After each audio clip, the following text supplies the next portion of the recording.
आता जी screen share झाली आहे दिसतीये ना? आता जे चॅप्टरचं नाव पहिलं आहे.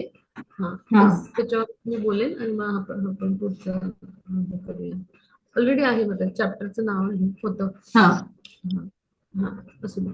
तर आपल्या आजच्या अध्यायाचं नाव जे आहे ना, तर ते आहे कर्मयोग, बरं का. मग आता असं कुठलं कर्म आपण म्हणजे करायचं की ज्या योगी आपला कृष्णाशी संबंध प्रस्थापित होईल, कृष्णाशी जोडले जाऊ आपण. पण योग म्हणजे काय? जोडले जाणे, कनेक्ट होणे.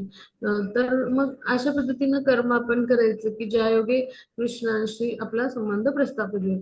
मग असं कुठलं असणार आहे कर्म, तर ते आणि ते कसं करायचं, तर हे सगळं आपण आजच्या अध्यायामध्ये समजून घेणार आहोत. म्हणून या अध्यायाचं नाव काय आहे? कर्मयोग. मग आता इकडे अर्जुनाची काय स्थिती आहे, तर ती आता आपण पहिल्या श्लोकातून समजून घेऊ. हा, म्हणजे पुढे पुढच्या स्लाइड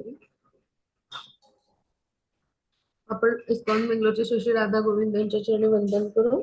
त्यांच्या संतुष्टीसाठी आपण ही सेवा करूया आणि त्याचबरोबर श्रील प्रभुपादांचे आशीर्वाद घेऊ आणि आपण पुढच्या श्लोकावर येऊ. हा, मग आता इकडे मागच्या अध्यायात आपण काय शिकलो की अर्जुनाला करुणा वाटली.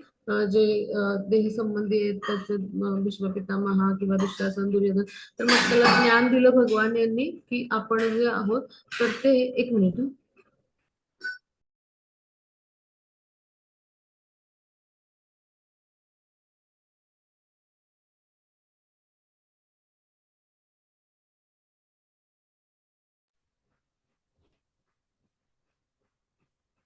क्षमस्व.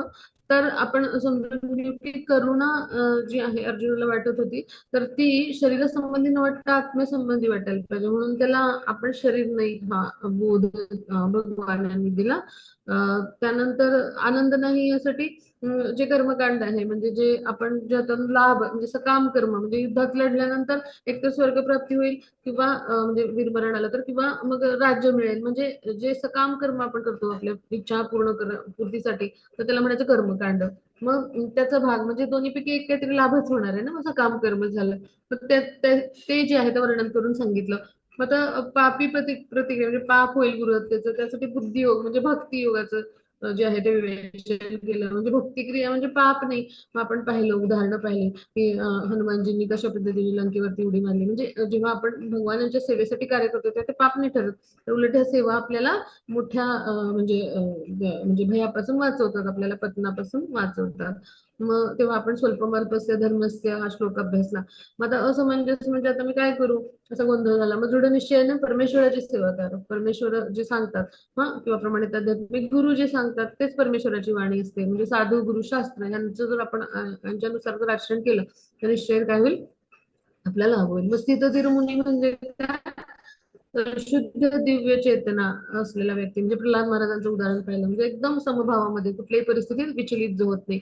आणि पारंपरिक परंपरा नष्ट होतील ह्याच्यावरची विषयी काय आपण अभ्यासलं की मग आपण आदर्श आचरण, एक आदर्श व्यक्ती बनण्याचा प्रयत्न करू. कशा पद्धतीने वर्णाश्रम व्यवस्थेचं आपण पालन करू आणि त्यानुसार म्हणजे जे आहे तर म्हणजे वर्णसंकर जो आहे तो रोखला जाईल. मग ह्याविषयी आपण अभ्यासलो की आपण कशा पद्धतीने जे आहे तर ते कर्म करू शकतो. आता पुढे जाऊ आपण. आता आपण तिसऱ्या अध्यायात काय शिकणार आहोत, तर अर्जुनाला प्रश्न पडलाय की मग नेमकं काय करायचं, त्यागून टाकायचं कर्म का कर्म करायचं. अर्जुन गोंधळलाय. आणि मग निष्काम कर्मयोग म्हणजे काय, आणि मग ज्ञानयोग म्हणजे काय, मग ह्यातलं कुठलं चांगलं हे सांगतात भगवान. मग कर्मकांडापासून कर्मयोगापर्यंत कसं जायचं. आणि मग एखादा सामान्य जनांसाठी नेता असतो तो आदर्श कसा ठरेल, आणि आपलं सगळ्यात मोठं शत्रू कोण आहे, तर हे आपण जाणून घेणार आहोत. आता पुढे जाऊ आपण. हा, मग त्याच्या पुढच्या स्लाइडला येऊ. हा, मग आता इकडे चित्रात पहा. अर्जुनाचा पुन्हा गोंधळ झालाय. योगमाया शक्तीने भगवानांनी त्याची ही अवस्था करून ठेवली आहे. This way or that way or the other way असं लिहिलंय. म्हणजे आपण एखाद्या तिठ्यावर गेलो है ना, तर तिकडे आपल्याला एखाद्या गावाला आपण चाललो असो, नाही एखाद्या शहरात चाललो असो, आणि आपल्याला जर तिकडची काही माहिती नसेल तर आपण तिकडे तिठ्यावर किंवा एखाद्या चौकात, तर आता इथे तीन ह्याचा म्हणजे आपण समजू की तिठे आहे, तीन ठिकाणी मार्ग जातात. तर तिथे विचारतो ना की आम्हाला अमुक अमुक पत्त्यावर अमुक अमुक ठिकाणी जायचंय, मग इकडे जाऊ का तिकडे जाऊ का कुठल्या दिशेला जाऊ, असं आपण चौकशी करतो की नाही. मग आपल्याला जे मार्ग दाखवतात, असं इकडून जावा असं सांगतात. मग हे कोण असतात तर मार्गदर्शक गुरु आपले, है ना, आपल्या जीवनामध्ये.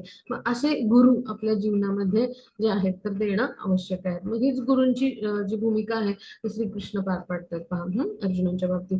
आणि मग आता अर्जुनाला जे आहेत तर ते भगवान जे आहेत तर ते जे आहेत ते मार्गदर्शन करतात. म्हणजे अर्जुनाची अशी जी गोंधळलेली अवस्था आहे तर त्याच्यावरती जे आहेत तर ते भगवान त्याला मार्गदर्शन करतात. मग अर्जुनाचा प्रश्न म्हणजे काय आहे की हे आत्मसाक्षात्कार जो आहे, तर त्या स्तरावरती म्हणजे जेव्हा आपण म्हणजे कार्य करतो, तर त्यावेळेला मग आता कृष्ण भावना म्हणजे काय, तर काही जणांचा असा समज होतो की म्हणजे फक्त जपमाळ घ्यायची हातात, जप करायचं, कुठेतरी एकांतात जाऊन बसायचं, म्हणजे हे निष्क्रियत्व झालं. तर कृष्ण भावना म्हणजे निष्क्रियत्व नाही, तर सर्वात सक्रिय आणि सर्वात जो आहे सक्रिय म्हणजे आणि सेवेमध्ये सदैव जो आहे तर तो असतो, तो कृष्ण भावना भावित व्यक्ती असतो. मग सुरुवातीला आपल्याला असं जर वाटलं की एकांत बसत जाऊया आणि जप करूया, तर ते आपल्याला हानिकारक आहे. कारण आपल्याला प्रशिक्षित होणं जे आहे तर ते गरजेचं आहे पहा. मग आता हेच सगळं उहापोह जो आहे तो आपण समजून घेणार आहोत. मग आता पुढे जाऊ आपण. त्याच्या पुढच्या स्लाइडवर. हा, मग आता इकडे या श्लोकाच्या माध्यमातून आपण जे म्हणजे भगवान जे आहेत तर त्यांना काय सांगायचं हे समजून घेऊ. हा, मग त्याचे श्लोक वाचू. कर्मेन्द्रियाणि संयम्य य आस्ते मनसा स्मरन् इन्द्रियार्थान् विमूढात्मा मिथ्याचारस्य उच्यते. हरे कृष्ण. हा, हरे कृष्ण. खूप खूप धन्यवाद माताजी. तर आता आपण पाहिलं की अर्जुनाचा गोंधळ आहे की नाही, की काय करायचंय नेमकं, कर्म करायचं का त्यागायचं, म्हणजे काय करायचं. एकाच वेळी दुसऱ्या अध्यायात सगळं त्यांनी माहिती सांगितली ना भगवान यांनी. बुद्धियोग म्हणजे काय, मग ती इंद्रिय नियमित कशी करायची, त्यांचं नियमन कसं करायचं, सांख्ययोग म्हणजे काय, हे सगळं सांगितलं ना. त्यामुळे थोडंसं अर्जुनाचा गोंधळ उडाला होता. मग हेच विषय जे आहेत तर ते टप्प्याटप्प्याने असे जर रचना केली तर समजते. मग त्या पद्धतीने म्हणजे भगवान जे आहेत ना की शब्दछल नाही करायचं, तर त्यांनी एकदम सगळं जे ज्ञान दिलं तर आता ते टप्प्याटप्प्याने सांगतात. मग आता कर्मेंद्रिय जे आहेत तर ते संयमित करून, ज्याचं मन इंद्रिय विषयांचं चिंतन करत असते तो निश्चितपणे स्वतःची फसवणूक करतो. अशा मनुष्याला मिथ्याचारी म्हटलं जातं. म्हणजे काय, की अर्जुनाने प्रश्न विचारला होता भगवान यांना, की अशा पद्धतीने म्हणजे जो आत्मसाक्षात्काराच्या स्तरावर कार्य करत असतो तर त्यामध्ये दोन प्रकारचे व्यक्ती असतात. तर ते जे आहेत तर ते काय करतात, काही जो लोक ज्ञान योगाद्वारे कार्य करतात, काही भक्ती म्हणजे सेवेद्वारे. मग आता कर्मेंद्रिय संयमित करून म्हणजे जर एखादा व्यक्ती असेल तर आपलं म्हणजे काय की आपली जी इंद्रिय आहे तर त्याला संयमित करत असतो एखादा व्यक्ती. म्हणजे इथे चित्रात पहा की ह्या ह्या व्यक्तीनं भगवी वस्त्र जी आहेत ती परिधान केली आहेत बरं का. त्याच्या हातामध्ये कमंडलू आहे, आणि एका हातामध्ये तो काय करतोय, धूम्रपान करतोय, आणि एकीकडे मोबाईलवर बोलतोय. मग ज्याची कर्मेंद्रिय म्हणजे कर्मेंद्रिय कुठली, आपली हात, आपले पाय, त्यानंतर गुदा, त्यानंतर जननेंद्रिय, आणि मुख. तर इकडे यांना जर संयमित म्हणजे करायचा प्रयत्न करतोय, पण प्रत्यक्षात काय भगवी वस्त्र तर घातली पण सगळ्या इंद्रिय तृप्तीच्या गोष्टी त्याच्यात चालू आहेत. म्हणजे काही वेळा इंद्रिय विषयांचं चिंतन करतो व्यक्ती आणि काही वेळा प्रत्यक्ष हा कृती करतो आणि म्हणतो की काही केलं तर काही कुणाला कळणार नाही, अशा पद्धतीनं त्याचं चालू आहे. म्हणजे कानांनी तो ऐकतोय, तोंडाने धूम्रपान करतोय, आणि हातात तर संन्यासाची म्हणजे सगळी म्हणजे वस्त्र आणि हातात कमंडलू असं आहे. मग असा जो व्यक्ती आहे त्याला ढोंगी किंवा मिथ्याचारी म्हटलं. म्हणजे तो निश्चितपणे स्वतःची पण फसवणूक करत असतो. म्हणजे तो उत्तम प्रवचन देतो, आणि उत्तम भक्त असल्याचा सगळा देखावा करतो. पण असा जो व्यक्ती आहे तर तो जो आहे तर तो कृष्ण भावनेनुसार कर्म नाही करत, तो कृष्ण भावनेमध्ये प्रयास नाही करत. तर तो कसा म्हणजे तर तो फक्त देखावा करतो. म्हणजे तो भरपूर उत्तम प्रवचन देतो, आणि आपल्या म्हणजे खरं तर आपण आपल्या क्षमतेनुसार कुठल्याही आश्रमाचं पालन करू शकतो. पण अचानक म्हणजे आपल्याला असं वाटलं की नाही आता फार भरपूर कंटाळलो, बास झाला, आता आपण जाऊया, संन्यास घेऊया. एखाद्या संसाराला कंटाळून असे गृहस्थाश्रमाचे व्यक्ती करतात, पण त्यांच्या इंद्रियांच्या आसक्ती ज्या असतात त्या म्हणजे संपलेल्या नसतात, कमी कमी झालेले असतात. मग अशा वेळेला काय होतं, ते मंदिरात जातात, तीर्थयात्रेला जातात आणि अशा पद्धतीनं वागतात. मग इंद्रिय तृप्तीचं चिंतन नव्हे, अशा पद्धतीनं प्रत्यक्ष पण लपून छपून केली जाते. मग ह्याला मिथ्याचारी असं म्हटलंय. म्हणजे असा जो व्यक्ती आहे तर तो इंद्रिय तृप्ती जी आहे तर त्या एकतर त्याचं चिंतन करतो, म्हणजे त्याच्या मनात बाहेर वेश संन्यासाच्या पण मनात इंद्रिय तृप्तीचे विचार किंवा प्रत्यक्ष अशा लपून छपून पण कृती करू शकतो. म्हणजे इंद्रिय उपभोगाचे तो शोधत असतो, तो बाहेरून योगी दाखवतो. पण त्याच्या मनामध्ये इंद्रिय म्हणजे उपभोगाचेच सगळे विचार चालू असतात. मग असा जो व्यक्ती आहे तर त्यांनी भले योगाचं प्रदर्शन केलं आणि प्रवचन दिली, तरी त्याला काय म्हटलं, मिथ्याचारी म्हणजे खोटारडा, ढोंगी, दंभी, जो देखावा करतो की मी मोठा कुणीतरी आहे पण तो ऍक्च्युली नसतो, असा व्यक्ती. तर मग आता इथे आपण समजून घेऊ की अशा व्यक्तीचं मन नेहमी अशुद्ध असतं आणि त्याचं ज्ञानाचं फळ त्याला मिळत नाही. मायाशक्ती तिचा हा म्हणजे जो आहे तर ज्ञान सगळं जे आहे तर ते हिरावून घेते. म्हणजे याच्यावरून आपण लक्षात घेऊ की असा ढोंगी भक्ताचा देखावा करण्यापेक्षा म्हणजे ज्ञान घेऊन, कारण ज्ञान जे आहे ना ते जर कृतीच्या स्तरावर आपण आणलं नाही ना तर ते असं घातक ठरतं. म्हणजे व्यक्ती फक्त देखावाच करतो, कृती नाही करत. त्यामुळे ज्ञान जे आहे ते कृतीविना, म्हणजे कृती कशी, तर कृती जी आहे तर ती सेवेच्या माध्यमातून, म्हणजे ज्ञान असेल तर तिथं कृती म्हणजे कर्म म्हणजे सेवा व्हायला पाहिजे. तर काय होईल, तर आपल्याला भगवत कृपा मिळते आणि आपली शुद्धी होईल. पण जिथं ज्ञान आहे आणि तिथं कर्म नाहीये, म्हणजे सेवा नाहीये, कर्म नुसतं केलं तर ते आपल्याला कर्मबंधनात बांधेल. मग जिथं ज्ञान आहे तिथं सेवा असली पाहिजे. अन्यथा त्या ज्ञानाचा काही उपयोग नाहीये. ते तो व्यक्ती मिथ्याचारी ठरेल, पाखंडी ठरेल. आणि जिकडे सेवा आहे पण ज्ञान नाहीये, मग काय होईल, तर सेवा आहे पण ज्ञानाचा अभाव असल्यामुळं ते म्हणजे जे आहे ते योग्य तऱ्हेनं होणार नाही आणि त्यामुळे ते भौतिक कार्य ठरेल. म्हणजे आपल्याला दोन्ही हवं, ज्ञान पण हवं आणि सेवा म्हणजे जे आहे तर तीही हवी. म्हणजे काय, कर्म पण हवं. म्हणजे काय की आपलं ज्ञान आहे ते कृतीच्या स्तरावर उतरवणं म्हणजे विज्ञान, आणि ज्ञान जेव्हा कृतीच्या स्तरावर उतरवतो तर त्याला आपण काय म्हणतो, भक्तियोग किंवा भक्तियोगाचे प्रयास असं म्हणतो. म्हणजे काय की भक्ती जी आहे तर ती जी आहे ती कधी होईल, आपल्याकडचं ज्ञान आहे ते आपण कृतीच्या स्तरावर उतरवलं म्हणजे सेवेच्या स्तरावर, तर आपल्याला आत्मसाक्षात्कार होईल. म्हणजे काय की आपण ज्याला रिअलायझेशन म्हणतो, म्हणजे आपल्याला आत्मानुभूती, आत्मसाक्षात्कार होईल आणि आपल्याला जे आहे तर आत्म्याच्या म्हणजे आत्मस्तरावरचं ते कार्य होऊन आपण जे आहे तर ते अध्यात्म मार्गावरती उन्नत होऊ. मग हा जो भाग आहे तो आपण समजून घेणं आवश्यक आहे. मग असं नाही झालं तर काय होईल, मिथ्याचारी ठरवू आपण. मग आता आपण पुढे जाऊ. हा, मग त्याच्या पुढच्या स्लाइड वरती. हा, मग इकडे आपण जे आहे ते ह्याच्याशी संदर्भात एक गोष्ट समजून घेऊ. म्हणजे हे महाराज जे भरत आहे म्हणजे जे अर्जुनाचं जे कुळ आहे तर त्याच्यामध्ये ते जे आहे ते मोठे राजा भरत असे होऊन गेले. तर त्यांच्यावरून जे आहे ते म्हणजे हे जे भरत वंशी असं अर्जुनाला जे संबोधन वापरलं ना, जे श्रीकृष्णांनी, तर हे भरत राजा होते. तर ते त्यांनी आपली सगळी कर्तव्य कर्म पार पाडली, उत्तम राज्यकारभार करत होते. मग उत्तरदायित्व त्यांनी आपल्या जे आहे ते मुलांकडे सोपवलं. मुलं लहान होते, आपल्या भावांना तो राज्यकारभार मुलांच्या वतीने करायला सांगितलं आणि त्यांनी संन्यास घेतला. म्हणजे त्यांना आता भक्तिमय प्रेममय सेवा म्हणजे साधनेचे प्रयास करायचे होते आणि ते जंगलात गेले. मग त्यावेळेला म्हणजे कलियुगाचं जसं धर्म आहे नामसंकीर्तन यज्ञ, तसं त्यावेळेला जो आहे तर जो आहे त्या युगाचा जो धर्म होता तर तो यज्ञ म्हणजे अग्नियज्ञ वेगवेगळे ना, तर त्यामुळं म्हणजे त्या त्रेतायुगाचा जो युगधर्म आहे तो अग्नियज्ञ आहे. तर त्यामुळे ते यज्ञ करत होते जंगलात जाऊन. मग तिथे त्यांनी काय पाहिलं की एक हरिणी होती. तर म्हणजे ती गर्भिणी होती आणि तिचा एक वाघ पाठलाग करत होता, नदी किनारी ते यज्ञ करत होते. आणि मग त्यांनी पाहिलं की तिने काय केलं, शेजारीच असलेल्या म्हणजे नदीमध्ये जी आहे ती वाघापासून बचाव होण्यासाठी उडी घेतली. पण त्यावेळेला काय झालं, म्हणजे ती गर्भिणी असल्यामुळे तिचा मृत्यू झाला आणि तिने एका पाडसाला जन्म दिला.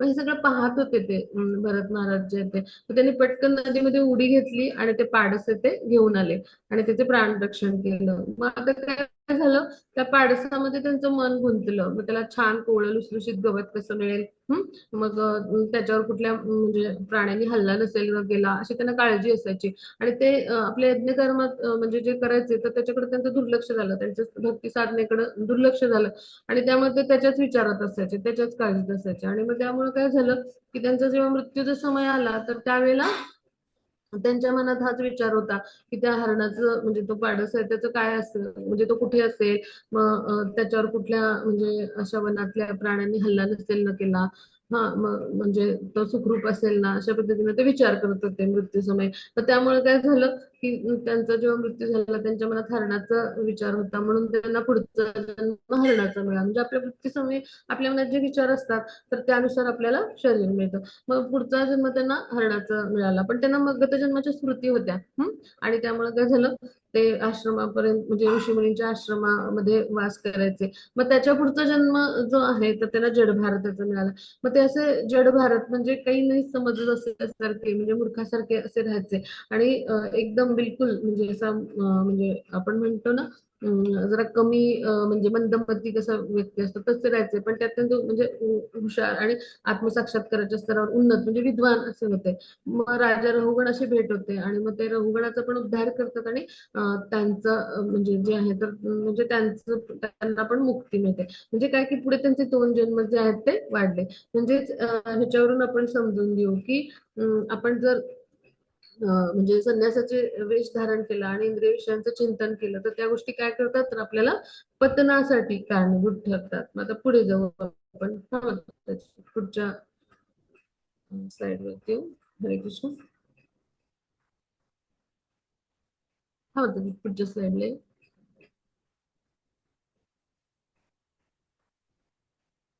हा होता श्लोक वाचू.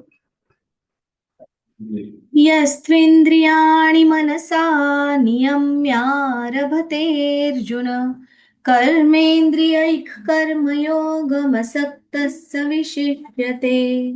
हरे कृष्ण. हरे कृष्ण. खूप खूप धन्यवाद मदन. तर आता या श्लोकात अगदी याची उलटी परिस्थिती समजून घेऊ. म्हणजे आपण मगाशी पाहिलं की मिथ्याचारी कसा असतो, दंभी ढोंगी कसा असतो. आता एखादा नवसाधक म्हणजे काय की प्रयास करणारा स्ट्रगलर जो असतो तो कसा असतो बघूया.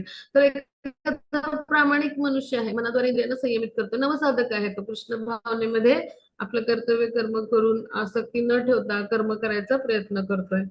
मग त्यावेळेला तो ज्या वेळेला अशा पद्धतीचं म्हणजे जो कर्म करत असतो आपल्या कुठल्याही ज्या आहेत तर त्या आसक्ती न ठेवता कृष्णांची सेवा करायचा प्रयास करत असतो. मग त्यावेळेला तो आध्यात्मिक प्रगती करायचा प्रयास करत असतो म्हणजे नवसाधक असल्यामुळं. मग त्यामुळं असा जो व्यक्ती आहे ना तर तो जो आहे तर तो अशा जे पाखंडी फसवणारे लोक आहेत, आता आपण जे उदाहरण पाहिलं, मग त्यापेक्षा निश्चितच अशा व्यक्तीपेक्षा श्रेष्ठ आहे की जो उदरनिर्वाहासाठी म्हणजे जो आहे मार्गावर म्हणजे जो आहे तो झाडू मारतो प्रामाणिकपणे. मग त्याचे जे प्रयत्न असतात प्रामाणिकपणे कृष्ण भावनेमध्ये तर त्यामुळे तो सर्वश्रेष्ठ ठरतो. मग याचं उदाहरण म्हणजे काय तर इथे चित्रात पाहूया. जगन्नाथ यात्रा जी घडते जगन्नाथपुरीला, तर तिथे त्या काळातले जे राजे आहेत प्रतापरुद्र नावाचे होते आणि 500 वर्षापूर्वी भगवान श्रीकृष्ण आहेत तर त्यांनी चैतन्य महाप्रभू म्हणून भक्त रूपामध्ये अवतार घेतला. स्वयं कृष्ण चाले राधाराणींचा वर्ण गोरा घेऊन आणि त्यांचा भाव आणि स्वयं कृष्ण त्यामुळे ते गोऱ्या रंगाचे आहे. मग आता त्यांनी जे आहे ते हरिनाम संकीर्तन सर्वांपर्यंत पोहोचवलं. मग असे जे आहेत आणि प्रचार प्रसार केला कृष्ण भावनामृत आंदोलन. मग त्यांना भेटण्यासाठी राजांनी भेट मागितली. हे प्रतापरुद्र राजे जे आहेत ते चित्रात पहा, हे जे आहेत ना निळ्या वेशात. मग आता ते त्यावेळेला काय म्हणाले की असे जे राजा वगैरे आहेत तर त्यांना मी भेटत नाही. म्हणजे का तर म्हणाले मी संन्यासी आहे आणि अशा म्हणजे विलासी आयुष्य जगणाऱ्या सर्व सुख भोगणाऱ्या व्यक्तींना माझ्यासारखं संन्यासी त्यांची भेट घेत नाही. त्यांना खूप विनंती केली, वेगवेगळे भक्त होते त्यांचे त्याद्वारे, पण बिलकुल नाही म्हणजे त्यांनी भेट म्हणजे दिली. मग सार्वभौम भट्टाचार्य म्हणून भक्त होते. मग त्यांनी एक युक्ती सुचवली आणि त्यांनी सांगितलं की तुम्ही राजाचे हे जे कपडे आहेत ना हे सगळे वस्त्रालंकार उतरवा आणि तुम्ही सामान्य वैष्णवाच्या एका सामान्य भक्तांच्या रूपात या. मग त्यांनी तशा पद्धतीने वेशभूषा केली. म्हणजे त्यांनी काय केलं, एक वैष्णव म्हणजे बलरामांचा अवतार आहे. भगवानाचे पार्षद आहेत. तर आता पुढे आपण ते अभ्यासणार आहोत. तर त्यांच्याकडून त्यांची वस्त्र घेतली, निळं त्यांचं जे आहे ते वस्त्र घेतलं आणि त्यांचे जुने कपडे घेतले, असे भक्तांचे जुने कपडे परिधान केले, वैष्णव तिलक धारण केला आणि त्यांनी काय केलं, जगन्नाथजी जेव्हा बाहेर पडले यात्रेला त्याच्या समोर येऊन मार्गावर काय केलं तर तो मार्ग जो आहे तर तो त्यांनी म्हणजे स्वच्छ केला, झाडला झाडूनी. आजही तिथे प्रथा आहे, तिथले जे राजे आहेत ते सोन्याच्या झाडूनी त्यांचा जो मार्ग आहे तो झाडतात. जगन्नाथ यात्रा जेव्हा असते आता आपली जगन्नाथ रथयात्रा आहे पहा आपल्या मंदिराची, जुलै महिन्यामध्ये 14, 15, 16. तर तिकडे जगन्नाथजींची रथयात्रा असते. तर त्यावेळेला त्यांच्या समोर झाडूनी सगळे भक्त आहेत ते झाडत असतात मार्ग. काय होतं त्याद्वारे आपल्यावर भगवान यांची कृपा होत असते, ती आपली सेवा होत असते. तर अशी सुंदर रथयात्रा असते आणि तो रथ ओढला की आपण अनेक जन्मांची आपली जी पाप असतात ती नष्ट होत असतात. तर असं त्या रथयात्रेचं बरंच सारं महत्व आहे. तर आपण इतक्या सखोल जाऊयात नको, तर आपण हा भाग समजून घेऊया. म्हणजे काय, की अशा पद्धतीनं जो प्रामाणिकपणे कृष्ण भावनेमध्ये प्रयत्न करणारा नवसाधक असतो तो प्रयास करत असतो, पण मिथ्याचारी असतो तो प्रयास नसतो करत, तो देखावा करत असतो. हा दोघांमधला फरक. तर मग त्या दोघांमध्ये कोण श्रेष्ठ आहे, तर जो प्रयत्न करणारा नवसाधक आहे तो श्रेष्ठ आहे. मग आता पुढे जाऊ आपण, हा म्हणतात पुढच्या स्लाइडवर.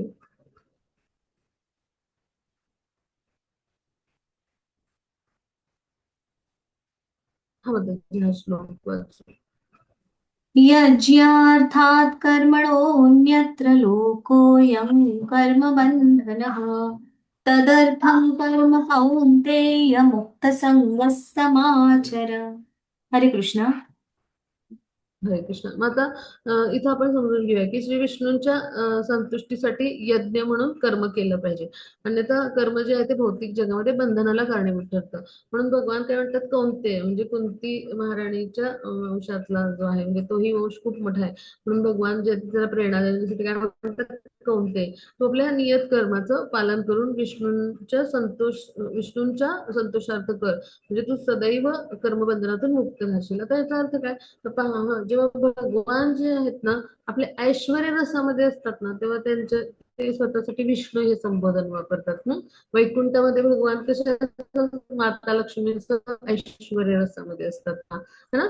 मग आपण चतुर्भुज विष्णूंना पाहतो एकदम छान राजासारखे, मग ते ऐश्वर्य रस ऐश्वर्य भावामध्ये. आणि जेव्हा भक्तिभावाच्या प्लॅटफॉर्मवर भक्तिभावाच्या स्तरावर चर्चा होते ना भगवान, तेव्हा म्हणतात की काय म्हणतात, सर्व धर्मान परित्यज्य मामेकं शरणं मला शरण ये. म्हणजे मी किंवा पुरुषोत्तम भगवान अशा पद्धतीने चर्चा होते. तर इथं आपण समजून घ्या. मग आता असे जे आहेत तर त्यांच्या संतुष्टी प्रित्यर्थ जे यज्ञ आहे, म्हणून प्रत्येक आपलं कर्म जे आहे ते केलं पाहिजे. अन्यथा काय होईल, आपण जर आपल्या इंद्रिय तृप्तीसाठी कर्म केलं ना, तर ते आपल्याला जे आहे ते बंधनामध्ये बांधतं. म्हणजे कुठल्याही कर्माला एक चांगला परिणाम असतो, वाईट परिणाम असतो. म्हणजे तो चांगला परिणाम सुद्धा आपल्याला भोगण्यासाठी या पृथ्वी लोकावरती यावंच लागतं, आणि वाईट परिणाम भोगण्यासाठी पण पृथ्वी लोकावरती यायला लागतं. मग असं कर्म कसं करायचं की ज्याला परिणाम राहणार नाही, तर त्याला म्हणायचं जे आहे ते विष्णूंच्या संतुष्टीसाठी केलं जाणारं कर्म म्हणजे यज्ञ. म्हणजे आपण यज्ञ केला पाहिजे कुणाच्या संतुष्टीसाठी, भगवान यांच्या म्हणजेच विष्णूंच्या संतुष्टीसाठी. मग आता आपलं नियत कर्म म्हणजे आपलं जे नियत कर्म म्हणजे प्रिस्क्राईब्ड ड्युटी, आपलं रोजचं जे कर्तव्य कर्म आपण करतो ते कोणासाठी करायचं, विष्णूंच्या संतुष्टीसाठी. मग असं केल्यामुळे काय होईल, आपल्याला कर्माचं बंधन लागणार नाही, कर्माच्या बंधनातून मुक्त होऊ. याचा अर्थ काय होतो आपण समजून घेऊ, की आपण एखादं म्हणजे आपण नोकरी करतोय, किंवा आपण अर्थार्जन करतोय, व्यवसाय करतोय. मग हे कृष्णांच्या कृपेमुळं म्हणजे मला ही नोकरी मिळाली किंवा मला हा जॉब मिळालाय, व्यवसाय मी करतोय. मग म्हणजे ह्याच म्हणजे हे जे आहे धन, तर मी कृष्णांच्या संतुष्टीसाठी अर्पण करेन. म्हणजे यातला काही भाग आपण खर्च करून कृष्णांसाठी फळं आणली, फुलं आणली, है ना. आपण म्हणजे त्यांचा भोग बनवण्यासाठी उपयोग केला, किंवा आपण कृष्णांसाठी उत्तम उत्तम आभूषण आणली, है ना. किंवा आपण उत्तम उत्तम कपडे आणले, कितीतरी प्रकारे आपल्याला सेवा करतो, काही भाग आपण, है ना. किंवा आपण असा विचार करू की कृष्णांच्या कृपेमुळेच हे सर्व मला मिळालं, एखाद्या इस्कॉनच्या मंदिराला किंवा अनेक ठिकाणी आपण दान करतो, हो की नाही. तर अशा पद्धतीने आपण प्रयास करू. मग आता आपले जे सगळे घरातले कुटुंबीय आहेत, तर म्हणजे तर म्हणजे त्यांच्याविषयी पण असा विचार करू की हे सगळे कृष्ण कृपेमुळं मला हा परिवार लाभला, आणि भविष्यात जाऊन हे सुद्धा उत्तम भक्त होतील. आणि आपण जे आहे आपलं पालन पोषण जे आहे किंवा जे आहे तर हे जे आपल्याला अर्थार्जन होईल त्यातून करू. पण ते कशासाठी, की हा जो देह आहे माझा, हा भगवान यांच्या सेवेमध्ये कसा मला जो आहे तो अत्यंत सुदृढ म्हणजे ठेवून कशा पद्धतीने तो युक्त करता येईल, असा आपण विचार करू. मग हे झालं काय, की कृष्णांच्या संतुष्टीसाठी कार्य, किंवा माझे हे भविष्यात पुढे जाऊन माझे घरातले जे सगळे आहेत कुटुंबीय, ते निश्चितच भगवान यांचे भक्त बनतील, है ना, भगवान यांची सेवा करायचा प्रयास करतील. मग ह्या पद्धतीने आपण जेव्हा विचार करतो ना, तर त्यावेळेला ते कृष्णांना केंद्रस्थानी ठेवून केलं गेलेलं कर्म होतं, आणि असं जे कर्म असतं ते आपल्याला बंधनामध्ये अडकवत नाही. म्हणजेच काय, की आपण बंधनातून मुक्त हो, म्हणजे कर्म करण्याची महान जी आहे ती कला आहे. आणि म्हणून विष्णूंच्या संतुष्टीसाठी कार्य करायला पाहिजे. मग इकडे अर्जुनाला तर भगवान श्रीकृष्ण स्वयं सांगत होते की तू युद्धामध्ये लढ. मग त्यामुळं आपण म्हणजे जे आहे ते युद्धामध्ये लढून श्रीकृष्णांच्या संतुष्टीसाठी कार्य करायला पाहिजे, हे अर्जुनाचं कर्तव्य होतं. म्हणून आपण लक्षात घेऊया की मनुष्याने आपण दक्षपणे कार्य केलं पाहिजे. आपली इंद्रिय तृप्ती न करता कृष्णांच्या इंद्रियांना कसं तृप्त करता येईल, हा आपला प्रयास असला पाहिजे पहा. आणि त्यामुळे असं जेव्हा कर्म करतो तेव्हा आपण कर्माच्या बंधनातून मुक्त होतो. मग ह्याचं उदाहरण म्हणजे युधिष्ठिर महाराज. इथे चित्रात पहा, युधिष्ठिर महाराज आहेत. तर युधिष्ठिर महाराज जे आहेत त्यांनी कुरुक्षेत्राचं युद्ध संपल्यानंतर राजसूय यज्ञ केला होता.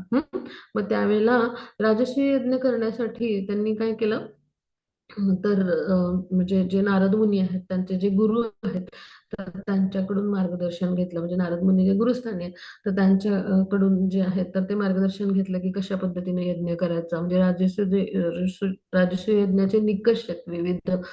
तर ते त्याच्याविषयी सगळ्या म्हणजे त्यांनी सूचना घेतल्या. म्हणजे त्याला सार्वभौम राजाचं पद जे आहे तर ते प्राप्त होणं आवश्यक असतं. सगळ्या राजांची मंजुरी असणं आवश्यक असतं.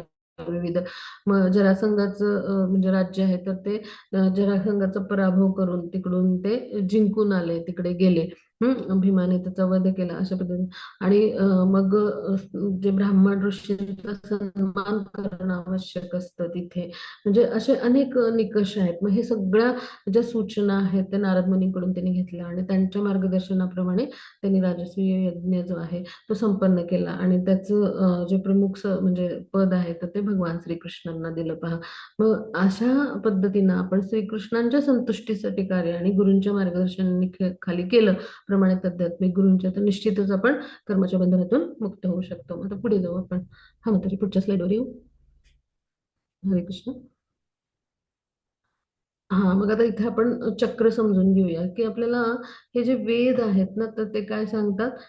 हे जे वेद आहेत, वेदांचं ज्ञान, हे चार वेदांचं जे ज्ञान आहे तर त्या माध्यमातून आपल्याला जे आहे तर ते इथे लक्षात घेऊया. एकच मिनिट.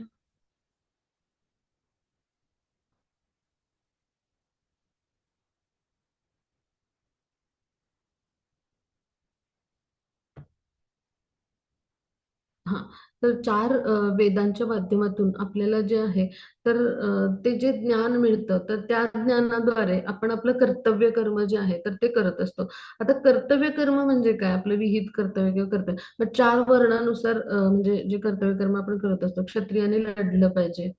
ब्राह्मण वर्णाच्या लोकांनी ज्ञानदान आणि जे आहे ते ज्ञान म्हणजे आत्मसात करून भगवानांची भक्ती सेवा साधनेचं कार्य करत असतात आणि ते इतरांना आध्यात्मिक स्तर उन्नत होण्यासाठी दान करत असतात ज्ञानाचं. म्हणजे वैश्यवर्णाचे लोक आहेत ते कृषी, गोरक्षा, वाणिज्य अशी सेवा करतात आणि शूद्र वर्णाचे लोक त्यांची सेवा करतात. मग आपलं कर्तव्य कर्म केलं अशा व्यक्तीने वैश्यवर्णाच्या म्हणजे काय, कृषी म्हणजे शेती केली. म्हणजे आपल्या श्रमाचं एक प्रकारे दान दिलं की म्हणजे आपण त्यागल्या आणि श्रम केले है ना. मग त्याचा परिणाम काय झाला, त्यागाचा परिणाम काय झाला की हे जे आहे शेती केली कृषी म्हणजे, तर त्यामुळं जे आहे तर तिकडे म्हणजे जी आहेत तर ती शेती जी आहे तर तिथे वेगवेगळी पिकं जी आहेत तर ती वाढली. मग आता ती पिकं वाढल्या तर त्यांना म्हणजे हा त्यांचा यज्ञ झाला. त्यांचं कर्तव्य कर्म काय आहे वैश्यवर्णाच्या व्यक्तीचं की कृषी.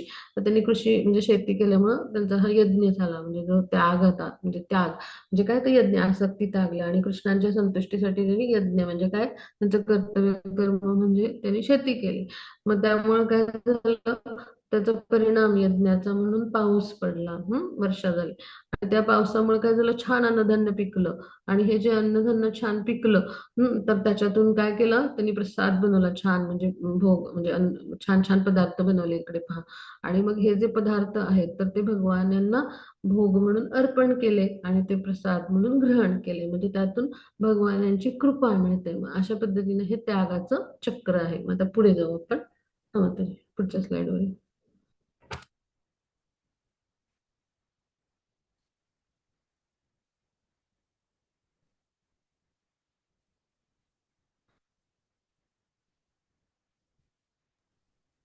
हरे कृष्ण माताजी, स्क्रीन दिसतेय ना?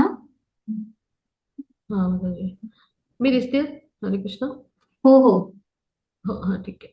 तर आता आपण इथे लक्षात घेऊया की आता वेदामध्ये जे सांगितलं यज्ञ कर्मामुळे सगळी आपली कार्य जे आहे ते शुद्ध होतात. मग आता त्याच्याविषयी काय आहे अजून वेदामध्ये तर आहार शुद्ध सत्वशुद्धी ही सत्वशुद्ध ध्रुवा स्मृती ही श्रुती लंभे सर्व ग्रंथींना विप्र मोक्ष म्हणजे यज्ञ केल्यामुळे आपला आहार कसा बनतो शुद्ध बनतो म्हणजे फळफळावर दूध म्हणजे हे सगळ्या म्हणजे जे आहे ते म्हणजे सगळी फळं निसर्गातली कडधान्य अन्नधान्य आपल्याला प्राप्त होतात. आणि असा जो आहार आहे म्हणजे आपण असं जे अन्नधान्य आहे त्याचा भोग बनवून भगवान जर अर्पण केला तर असं शुद्ध आहार ग्रहण केल्यामुळे आपलं जीवन तर शुद्ध बनतं. आणि त्यामुळं असा जो प्रसाद आहे आपण ग्रहण केल्यामुळे काय होतं आपल्या ज्या अतिसूक्ष्म ऊती आहेत मेंदूमधील किंवा आपल्या मेंदूमध्ये स्मृती असते तर जीवनशुद्धी होते म्हणजे काय मेंदूमधील ऊती ज्या आहेत अतिसूक्ष्म पेशी छोट्या छोट्या पेशींचे समूह तर त्या ज्या आहेत त्या शुद्ध होतात. म्हणजे अशी जेव्हा आपली स्मृती शुद्ध होते ना तर त्यावेळेला आपण मोक्ष मार्गाविषयी विचार करू शकतो. म्हणजेच काय की आपण कृष्ण भावनेमध्ये जे आहे तर ते दृढ होत असतं. म्हणजे वर्तमान स्थितीमध्ये आपण कृष्ण भावनेमध्ये दृढ व्हायचं असेल तर आपली शुद्धी होणं आवश्यक आहे बुद्धीची. आपला म्हणजे विवेक जागृत होणं आवश्यक आहे. म्हणजे आपला स्पिरिच्युअल इंटेलिजन्स ज्याला म्हणतो. आपण भौतिक स्तरावरती विचार करत असतो मग आपली भौतिक बुद्धी असतात ती आपली विवेकी बुद्धी म्हणजे आध्यात्मिक बुद्धी होणं आवश्यक आहे. आणि ह्यासाठी आपण प्रसाद जे आहे तर तो म्हणजे भगवानांना भोग अर्पण करून प्रसाद ग्रहण करणं आवश्यक आहे. आता पुढे जाऊ आपण पुढच्या स्लाइडवर. हा आता भगवत भक्त जे असतात ते सगळ्या पापातून मुक्त होतात त्यामुळं तर असं का घडतं तर ते सर्वप्रथम यज्ञाला अर्पण केलेलं जे अन्न आहे तर तेच ग्रहण करतात पहा. म्हणजे कृष्ण भावनाभावित व्यक्ती हे साधू किंवा संत असतात का तर ते स्वतःच्या इंद्रिय तृप्तीसाठी नाही करत म्हणजे जे आहे ते भोजन तर ते भोजन जे आहे तर ते अन्नपदार्थ जे शिजवतात ते भगवानांच्या इंद्रियांना संतुष्ट करण्यासाठी. मग असे जे म्हणजे जे भक्त असतात तर ते भगवानांच्या म्हणजे जे आहे तर इंद्रियांना संतुष्ट करण्यासाठी भोजन बनवत असतात. पण इतर जे लोक आहेत स्वतःच्या इंद्रिय भोगाकरता भोजन म्हणजे शिजवतात तर त्यांना केवळ ते पापच भक्षण करत असतात असं म्हटलंय. तर ह्याच्यावरून आपण समजून घेऊया की कृष्ण भावनाभावित व्यक्ती जो असतो ना तो सदैव भगवानांच्या प्रेमामध्ये विलीन असतो. आणि त्यामुळे तो काय करत असतो की भगवानांना प्रेमाच्या नेत्रांनी म्हणजे प्रेमाचे किंवा भक्तीचे नेत्र आणि प्रेमाचं अंजन असं म्हटलंय ब्रह्मसंहितेमध्ये. तर अशा पद्धतीनं जे आहेत तर ते भगवानांची सेवा करत असतो म्हणजे भगवान आणि भक्त यांच्यामध्ये ते प्रेमाचं आदान प्रदान असतं. म्हणजे असा व्यक्ती भगवानांना अर्पण केल्याविना अन्न ग्रहण करत नाही पहा. म्हणजे आणि असे जे लोक असतात ते स्वतःसाठी किंवा इंद्रिय तृप्तीसाठी अन्न नाही शिजवत मग असे लोक जे ते पापच भक्षण करतात असं म्हटलंय. कारण एखादी व्यक्ती जर असेल म्हणजे ती पापी असेल तर ती कशी सुखी राहू शकेल पहा. म्हणजे आपण ज्यांच्याकडून सगळं काही मिळवतो त्यांच्या चरणी जर कृतज्ञता व्यक्त केली नाही तर म्हणजे जे आहे तर ते पापकर्मच होईल ना हो की नाही. मग आता इथे आपण समजून घेऊया की इंद्रिय जो भोग आहे तो कर्माच्या बंधनात बांधतो आपल्याला. मग आपण जे आहे तर इंद्रिय भोग न करता भगवान यांची इंद्रिय कशी तुष्ट होतील हा प्रयास केला पाहिजे तर आपण कर्मबंधनातून मुक्त होऊ. आता आपण प्रसादाचं उदाहरण घेऊया. म्हणजे आपण अन्न जे आहे तर ते भगवान यांना अर्पण करत असतो अन्न शिजवून हो की नाही. मग अन्न शिजवतो आपण तर त्यावेळेला अन्न शिजवून ते आपण भोग म्हणून अर्पण करतो म्हणजे भगवान ते खाऊन तृप्त होऊ देत त्यांना अर्पण करतो.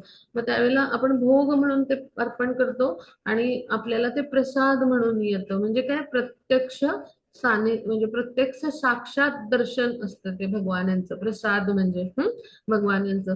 मग आता उदाहरण घेऊ की एखादा कार्यक्रम आहे सण आहे उत्सव आहे म्हणजे आपण दिवाळी आहे असं समजू आणि फराळाचा डब्बा देतो आपण शेजाऱ्यांना वगैरे हो की नाही. मग असंच माझ्या शेजारी एक माताजी राहतात त्यांना मी फराळाचा डब्बा पाठवला आणि गुलाबजाम पाठवले शिवाय त्यातून. मग त्यांनी तो डब्बा जो आहे तो घेतला. मग त्यांनी पण मोकळा कसा द्यायचा म्हणून त्याच्यामध्ये पण फराळ आणि त्यांच्याकडे जिलेबी होती मग ती पाठवून दिली डब्यातून हो ना.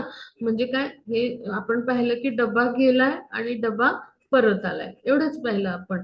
पण त्याचे आतले पदार्थ आहेत ते बदलले हो की नाही. मग तसंच आपण जेव्हा भोग अर्पण करतो तर त्यावेळेला प्लेट जी आहे ती भगवान यांच्या समोर जाते आणि ती प्लेट परत येते पण बदललेलं काय असतं भगवान यांना आपण सेवा पाठवली आपली आणि आपल्याला काय मिळाली तर भगवान यांची कृपा आलेली असते. मग हा फरक असतो. आणि म्हणून अशा पद्धतीने जे भगवान यांची कृपा नाही मिळवत तर ते पापच भक्षण करतात, ते आपल्या जिभेचे चोचलेच पुरवतात. मग असे जे लोक आहेत तर ते पापच भक्षण करतात असं वर्णन करतात भगवान. आता पुढे जाऊ आपण, हा माताजी.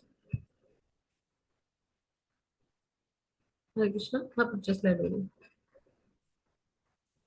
हरे कृष्ण माताजी. हा, मग आता सर्व प्राणी मात्र, आता हे चक्र आपल्याला पुन्हा एकदा समजून घेऊ की सगळे प्राणी मात्र जे आहेत तर ते अन्नधान्यावरती जगतात आपल्यासह. म्हणजे अन्नधान्य ते पावसापासून निर्माण होतं, मग पाऊस यज्ञापासून निर्माण होतो, आणि यज्ञ जो आहे तो आपल्या नियत कर्मापासून निर्माण होतो. म्हणजे जेव्हा श्रीकृष्णांची पूजा केली जाते तेव्हा त्यांच्या शरीराचे विविध अवयवाच्या ठिकाणी हे देवदेवता आहेत, म्हणजे भगवान यांचे प्रशासकीय सेवक आहेत ते सगळे देवदेवता, त्यांची आपोआपच पूजा होते. म्हणजे वृक्षाच्या मुळाला पाणी घातलं की त्याचे पानं, फुलं, फांद्या ह्यांना पाणी आपोआप मिळतं, हो की नाही? आपल्याला वेगळं पाणी पानांना, फुलांना घालायला लागत नाही. मग त्यामुळे भगवान जे आहेत तर त्यांच्या संतुष्टीसाठी आपण यज्ञ केला तर आपोआपच देवदेवता पण संतुष्ट होतात. त्यांना वेगळं संतुष्ट आपल्याला करण्याची जी आहे तर ती गरज भासत नाही. म्हणजे आपण इथे समजून घेऊया की हे जे चक्र आहे तर ह्याच्यात आपण पाहिलं की पाऊस हा यज्ञापासून निर्माण होतो. आता ह्याच्यावर एक गोष्ट आहे, शिल प्रभुपादांच्या काळामध्ये फिजीमध्ये भक्त होते. मग त्यांनी सांगितलं तिकडे पाऊसच पडला नव्हता अनेक वर्ष. मग ते म्हणाले की हरे कृष्ण महामंत्राचं संकीर्तन केलं तर इकडे पाऊस पडेल. म्हणजे संकीर्तन यज्ञ आहे ना तो. हरे म्हणजे हरिनाम संकीर्तन यज्ञ आहे, कलियुगाचा धर्म आहे, युग धर्म. मग म्हटल्यावरती तिकडं तिकडं आकाशवाणीवर वगैरे सगळीकडे असं डिक्लेअर झालं, आणि मग त्यांनी यज्ञ केला. इस्कॉनच्या साधकांनी हरिनाम संकीर्तन घेतलं, दिवसभर संकीर्तन केलं, आणि खरोखर तिकडे इतका पाऊस पडला, इतका पाऊस पडला की जी तप्तभूमी होती ती पूर्ण जी आहे तर ती एकदम, म्हणजे आपण म्हणतो ना, थंडावली, किंवा एकदम इतक्या वर्षांचं जे होतं म्हणजे पाण्याचं दुर्भिक्ष ते संपलं. म्हणजे अशा पद्धतीने यज्ञाचा महिमा आहे पहा. तर असा जो यज्ञ आहे तर तो भगवान यांच्या संतुष्टीसाठी आपण करणं आवश्यक आहे. आता पुढे जाऊ आपण, हा माताजी पुढच्या स्लाइड वर.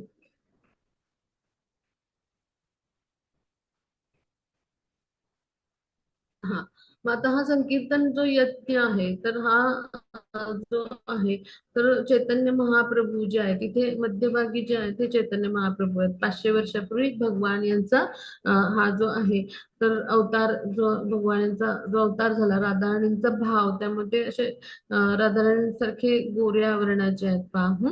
आणि ते भगवान स्वयं कृष्ण आहेत, राधाराणींचा भाव ते घेऊन आले. राधाराणींचं कृष्णाविषयीचं जे प्रेम आहे तर ते जाणून घेण्यासाठी त्यांनी राधाराणींचा भाव घेतला, आणि कृष्ण स्वयं आले भक्त रूपामध्ये, आणि ते संन्यासी रूपामध्ये होते, म्हणजे भक्त संन्यासी.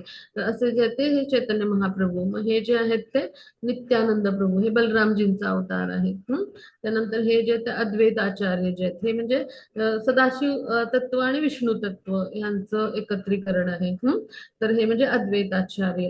त्यानंतर हे जे ते गदाधर पंडित हे राधाराणींचा अवतार आहेत. हे पंडित श्रीवास किंवा श्रीवास पंडित हे नारद मुनींचा अवतार आहे. तर अशा म्हणजे भगवान यांचे जे म्हणजे असं पद्धतीचं प्राकट्य आपल्या पार्षदांना घेऊन, आणि त्याचबरोबर म्हणजे त्यांची वेगवेगळी वाद्यवृंद घेऊन होईल अशा पद्धतीने भागवतामध्ये गुप्त उल्लेख आहे पहा. 11व्या स्कंदामध्ये. तर भगवान जे आहेत तर ते अवतरित झाले, आणि त्यांनी नाम संकीर्तन यज्ञ, जो कलियुगाचा युगधर्म आहे, ते प्रत्येक युगाचे युगधर्म आहेत. सत्ययुगाचा युगधर्म काय होता की ध्यान मार्ग, तेव्हा हजारो लाखो वर्ष ध्यान करत, कारण आयुर्मर्यादा जास्त होते. मग आता त्रेतायुगाचा युगधर्म जो आहे तो काय आहे, तर अग्नियज्ञ, म्हणजे तिथे यज्ञ संपन्न करायचं. मग जो द्वापार युगाचा युगधर्म म्हणजे भव्य अशा मंदिर पूजा होत्या. आणि मग आता कलियुगाचा युगधर्म काय आहे, तर आपल्याला नाम संकीर्तन यज्ञ करायचं, म्हणजे आपण भगवान यांच्या पवित्र जे नाम आहे तर ते घेणं आवश्यक आहे. आता पुढे जाऊ आपण, काय म्हणतात ते पुढच्या स्लाइड वर.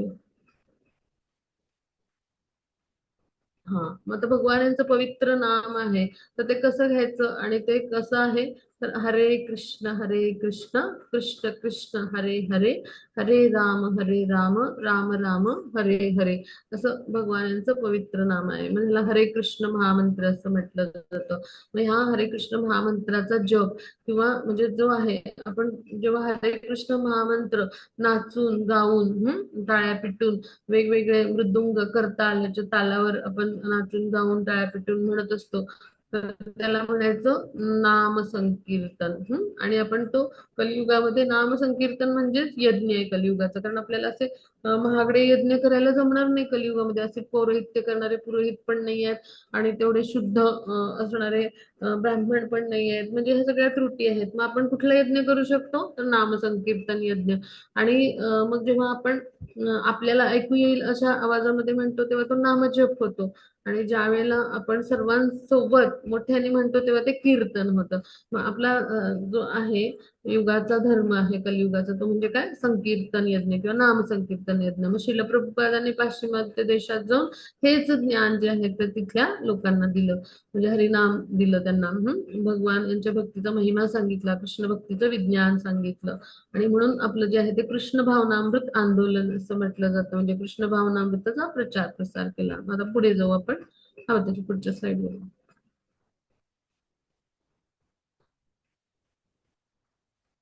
हा, मग आता हा जॉब कसा करायचा तर आपण सगळ्यांनी पाहूया. माझा व्हिडिओ दिसतोय ना सगळ्यांना? हरे कृष्ण. हो माताजी.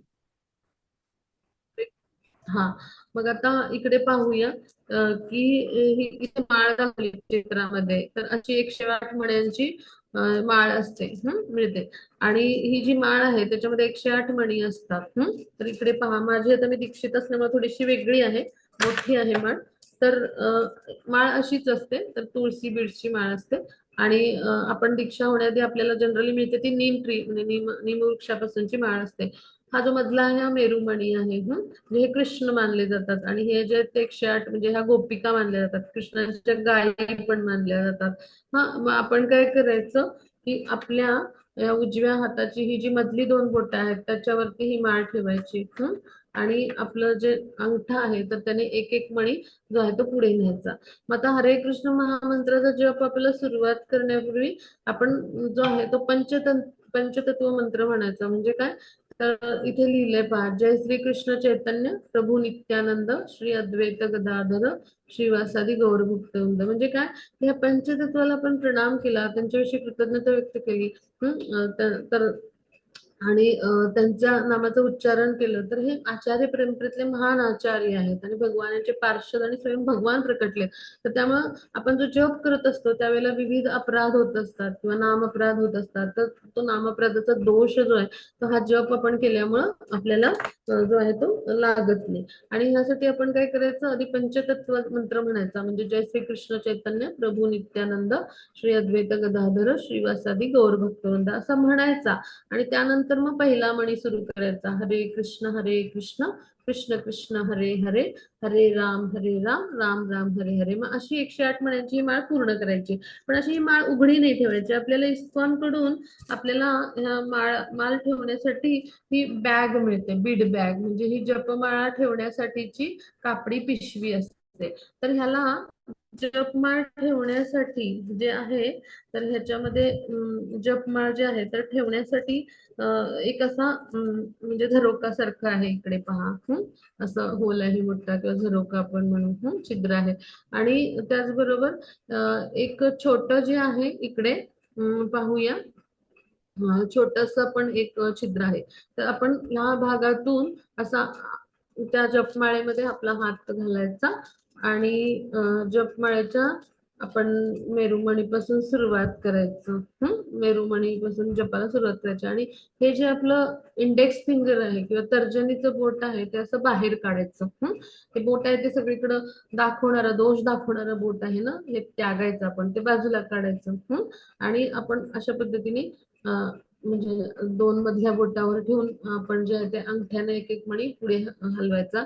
पंचतत्व प्रणाम म्हणून मग हरे कृष्ण म्हणतो जप. जेव्हा आपला माळ पूर्ण होते एक होऊन त्यावेळेला आपण माळ उलटी फिरवून घ्यायची. म्हणजे आपण अशा पद्धतीने सुरुवात केली असेल तर अशी उलटी फिरवायची, ती आतच फिरवायची. आपल्या कापडी बॅगच्या आतच फिरवायची. आणि परत आपण दुसरा जप सुरू करायचा. आणि इकडे साक्षी माला आहे, ह्याला म्हणायचं साक्षी माला. म्हणजे आपण काउंटर म्हणतो ते, म्हणजे आपण किती जप केला तो मोजला जातो. मग एक माळ झाली की हा मणी आहे तो वरती करायचा, मग दुसरी माळ झाली की हा मणी वरती. अशा 16 माळा म्हणजे 20 माळांचा हा काउंटर आहे. तर आपण अशा 16 माळा जर केल्या तर जे आहे त्या प्रकृतीच्या गुणांपासून आपण जे आहे ते म्हणजे प्रकृतीच्या म्हणजे जे विविध गुण आहेत त्याच्या बंधनातून लवकर मुक्ती मिळायला आपल्याला मदत होते. मग अशा पद्धतीने आपण जप करायचा. आता पुढे जाऊ आपण. हा माताजी पुढच्या स्लाइड वर येऊया. हरे कृष्ण.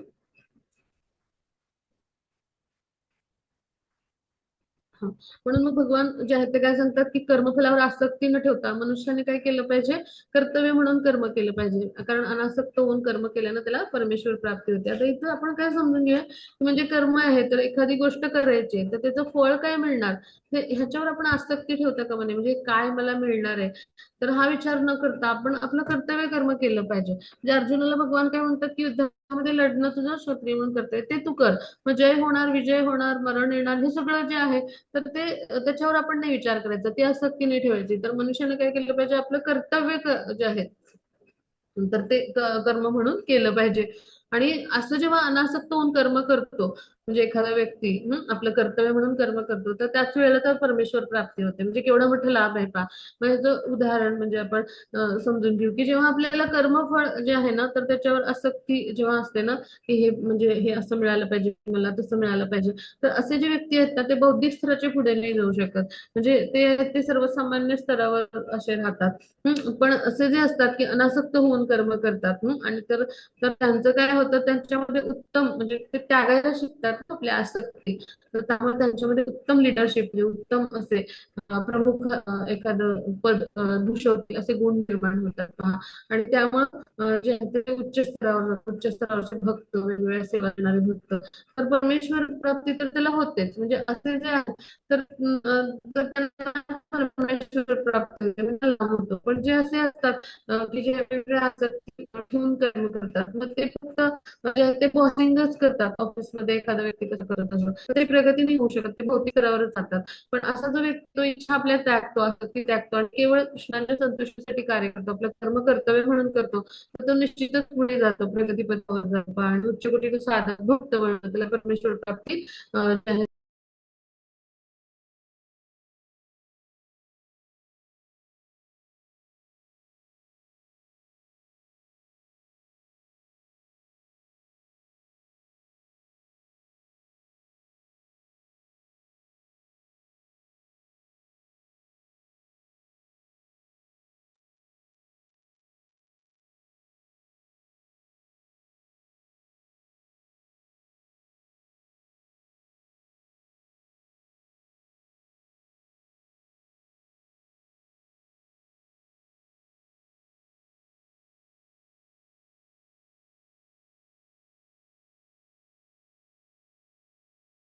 आसक्त होऊन कार्य मग असे भगवान जे आहेत, तर ते अनासक्त होऊन कार्य करतात पहा. ते कुठल्याही इच्छामध्ये गुंतलेले नाही आहेत पहा. मग असे जे भगवान आहेत तर ते पहा परमेश्वर पद जे आहे तर त्यांचं कशामुळे ते कुठल्याही आसक्ती नाही आहेत त्यांना.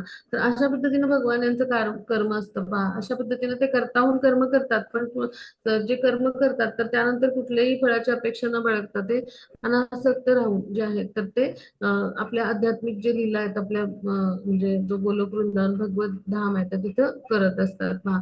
मग ह्याच्यावरून आपण हा भाग समजून घेतला. मग ह्याचं उदाहरण म्हणजे जनक महाराज. जनक महाराज जे होते तर त्यांना वशिष्ठ मुनी त्यांचे गुरु आहेत तर त्यांच्याकडे आले बरं का, आणि ते म्हणाले की तुझं राज्य आहे ते मला देऊन टाक गुरुदक्षिणा म्हणून. मग त्यांनी दिलं. मग आजपासून तुझं राज्य आहे हे माझं राज्य आहे आणि त्याची देखभाल तुला करायला मी नेमलंय, अशा पद्धतीनं तू राज्य कर असं सांगितलं. मग त्यांनी सगळ्या म्हणजे ते उच्च कोटीचे साधक होते भगवान अनासक्त होते. मग त्यांनी जे आहे ते आयुष्यभर म्हणजे जे आहे ते खरं तर ते उच्च कोटीचे साधक होते, पण त्यांनी नागरिकांना प्रशिक्षित करण्यासाठी मार्गदर्शन करण्यासाठी वशिष्ठांनी सांगितलेली जबाबदारी पार पाडली की आयुष्यभर त्यांनी जे राज्य आहे ते मी एक त्यांचा सेवक आहे गुरूंचा ह्या नात्याने केलं पहा. मग असंच एकदा जे आहे ते अनासक्तीचं दुसरं उदाहरण घेऊ की शुकदेव गोस्वामी जे आहेत व्यास मुनींचे पुत्र, तर त्यांना जे आहे तर ज्ञान घेण्यासाठी व्यास मुनींनी जनक राजांकडे पाठवलं. मग जनक राजा म्हणाले की अनासक्ती आहे की नाही हे मला पाहायचंय, मग मी तुला शिकवेन. म्हणजे त्यांनी सांगितलं की व्यास मुनीचा सुपुत्र आहे शुकदेव गोस्वामी, मला तुमच्याकडून ज्ञान ग्रहण करण्यासाठी पाठवले. तर त्यावेळेला त्यांनी काय सांगितलं की मी तुझे म्हणजे तुझा इंद्रिय संयमन किती आहे हे मला पाहायचंय. म्हणून त्यांनी काय केलं, एक खडीसाखरेचा खडा घेतला आणि त्यांच्या जिभेवर ठेवला. हम्म. आणि त्यांनी वाट पाहिली की काय घडतं. मग तासन तास तो तिथे ठेवलेला राहिला तरी तो तसाच राहिला. म्हणजे जर इंद्रियांचा निग्रह नसेल तर काय होतं, आपल्याला त्या चवीमुळे लाळ सुटते पहा, पण त्यांच्या जिभेवर तासन तास तो खडा तसाच राहिला. मग ह्याच्यावरून आपण समजू की म्हणजे ते ह्या सगळ्याच्या पलीकडे होते शुकदेव गोस्वामी जे ते परमहंस होते. त्यांच्या सगळ्या इंद्रियांचं म्हणजे जे आहे ते संयमन झालेलं होतं. मग अशा पद्धतीने अनासक्त जेव्हा राहतो आपण तर त्यावेळेला आपल्याला परमेश्वर प्राप्ती होते पहा. आता पुढे जाऊ. हा मग हा हा मग हा श्लोक वाचू. यद्यदाचरति श्रेष्ठस्तत्तदेवेतरो जनः स यत्प्रमाणं कुरुते लोकस्तदनुवर्तते. हरे कृष्ण. कृष्ण. मग आता श्रेष्ठ पुरुष जे जे आचरण करत असतात त्यांचं सामान्य लोक जन जे ते अनुसरण करतात. म्हणजे आपल्या अनुसरणीय कृत्याने तो जे जे आदर्श घालून देतो त्यानुसार संपूर्ण जग कार्य करतं. म्हणजे काय, तिथं चित्रात पाहूया की जी आई बदक म्हणजे जे आहे तर तिची पिल्लं जे आहेत ते अनुकरण करतात पहा. मग असं जे आहे तर ते आपल्या जीवनामध्ये घडत असतं. म्हणजे आपल्या जीवनामध्ये येणारे आचार्य किंवा आपले कुटुंब प्रमुख जे आहेत तर त्यांचं जे आहे ते सर्वजण जे आहेत ते म्हणजे विद्यार्थी जे आहेत ते आचार्यांचं अनुसरण करत असतात. कुटुंब प्रमुखाचं कुटुंबातले सगळे लोक ते अनुसरण करत असतात. म्हणून चैतन्य महाप्रभूंनी काय सांगितलंय की शास्त्रानुसार आधी जो आचार्य आहे, जो लीडर आहे किंवा जो उत्तम प्रशासक आहे किंवा राज्याचा मंत्री आहे, प्रधान आहे, राजा आहे, कुटुंब त्यांनी किंवा प्रशासक आहे तर त्यांनी जे आहे ते शास्त्रांच्या विधिविधानानुसार आदर्श असं आचरण करणं आवश्यक आहे. समजा एखाद्या व्यक्तीने सांगितलं धूम्रपान करू नका पण तो स्वतः करतोय तर लोक काय म्हणतील, आम्ही पण करणार, तुम्ही पण करता. मग याच्यासाठी काय करायला पाहिजे, आधी जे आहे तर त्या म्हणजे त्या व्यक्तीने शास्त्राच्या तत्वांचं पालन करणं आवश्यक आहे. म्हणजे याच्यावरून आपण समजून घेऊ की एखादा पिता असेल किंवा शिक्षक असेल, प्रशासक, एखादा सीईओ असेल कंपनीचा, तर त्यांनी काय करायला पाहिजे, जे काही आचारसंहिता आहे त्यानुसार आचरण करायला पाहिजे पहा. म्हणजे आपल्या असे जे व्यक्ती असतात समाजातले शिक्षक किंवा असे आदर्श नेते तर त्यांचं जनसामान्य अनुकरण करत असतात. ते जे जे कृत्य करतात त्याचं. आणि ते जे असतात त्यांचा विश्वास असतो या लोकांवर की ह्यांचं कृती जे आहेत त्या आदर्श आहेत म्हणून. आणि त्यामुळं आपल्याला नैतिक आणि आध्यात्मिक स्तरावर अत्यंत म्हणजे काटेकोर राहिलं पाहिजे आणि उत्तम कार्य करायचा प्रयत्न केला पाहिजे. त्यामुळे त्यानुसार सगळं जग कार्य करत असतं. मग हे सगळं अर्जुनाला का भगवान सांगतायत, तर तो एक भरतवंशातला किंवा कुरुवंशातला उत्तम योद्धा आहे. तर त्याने क्षत्रिय म्हणून लढलं पाहिजे, तर त्याची मागची म्हणजे जी पुढची येणारी पिढी आहे त्याच्यानंतरची तर ते त्याचं अनुसरण करतील. तो जर युद्धातून पळून गेला पळून म्हणजे की त्याने युद्ध करायचं थांबवलं, म्हणजे त्याचा शत्रुपक्ष अर्थगेल पळून गेला, भ्याड होता, युद्ध करायचं थांबवलं तर मग काय होईल की म्हणजे त्याचा जो आदर्श निर्माण होईल तर तो चुकीचा निर्माण होईल, समाज व्यवस्थेवर चुकीचा संस्कार होईल किंवा जनसामान्यावर. आणि ह्यासाठी भगवान जे आहेत ते त्याला काय सांगतात की श्रेष्ठ पुरुष म्हणजे तुझ्यासारखं महान योद्धा जे जे करणार त्याचं अनुसरण सामान्य जन करणार. मग तू जर लढलास युद्धामध्ये तर तुझ्या नंतर येणाऱ्या पिढीसाठी एक आदर्श निर्माण करशील आणि त्यानुसार सगळं जग कार्य करू शकेल. मग आता पुढे जाऊ आपण. हा त्याची पुढच्या श्लोकावर. हा मग आता कौटुंबिक परंपरा ज्या आहेत तर त्या नष्ट होतील. म्हणजे ह्याच्याबद्दल जे आहेत तर भगवान यांनी अर्जुनाला उत्तर दिले पहा. म्हणजे काय ते आपण लक्षात घेऊ की वर्णसंकर म्हणजे काय की अनावश्यक लोकसंख्या होते. मग आता समाजाची शांती आहे ती त्यामुळे भंग होत असते. मग भगवान जेव्हा अवतरित होतात ते सगळ्या विधिविधानाचं स्वतः सुद्धा पालन करतात. म्हणजे उत्तम पुत्र म्हणून, उत्तम पती म्हणून, त्यांनी उत्तम राजा म्हणून, म्हणजे अशा प्रत्येक भूमिका ज्या आहेत उत्तम म्हणजे उत्तम स्तरावर त्यांनी पार पाडल्या. आपली सगळी कर्तव्य कर्म त्यांनी केली. म्हणजे हे जे आहेत भगवान जे आहेत तर म्हणजे ते स्वतःकडेच दायित्व घेत असतात पहा. जर एखाद्या म्हणजे जीवाची दिशाभूल होत असेल अप्रत्यक्षपणे त्याचं दायित्व भगवान यांच्याकडेच असतं. आणि म्हणून भगवान जे आहेत तर ते जेव्हा जेव्हा समाजामध्ये काही सुधारणा करायची आहे, धर्मतत्वांची स्थापना करायची, ते स्वतः प्रत्यक्ष अवतरित होत असतात. आणि मग आपण त्यांचं अनुकरण करून उपयोग नाही. भगवान यांनी गोवर्धन पर्वत उचलला म्हणजे भगवान यांनी भगवत्ता आपली सिद्ध केली म्हणून आपण नाही करून उपयोग. आपण जर म्हणजे त्यांचं अनुकरण केलं तर आपल्याला ते शक्य नाही होणार. म्हणजे त्यांनी एवढ्या छोट्या वयाच्या 7व्या वर्षी गोवर्धन पर्वत उचलला आहे पहा. मग आपल्याला हे शक्य नाही, म्हणून आपण त्यांच्या उपदेशाचं पालन करणं हे आवश्यक आहे. म्हणजे आपण त्यांच्या म्हणजे सेवक समजून स्वतःला त्यांच्या उपदेशांचं, आज्ञांचं, भगवद्गीतेतील किंवा भागवतातील पालन करणं हीच त्यांची भक्तिमय प्रेममय सेवा आहे पहा. म्हणजे अशा पद्धतीने जेव्हा आपण कार्य करतो, म्हणजे त्यांचं अनुकरण न करता अनुसरण करणं हे आवश्यक आहे पहा. आता पुढे जाऊ आपण. हा मग त्याची पुढच्या श्लोकावर. हा, मग नियत कर्माच्या फळावर आसक्त असणाऱ्या अज्ञानी मनुष्यांचे मन विचलित होऊ नये म्हणून विद्वान व्यक्तीने त्यांना कर्माचरण थांबवण्यास प्रेरित करू नये.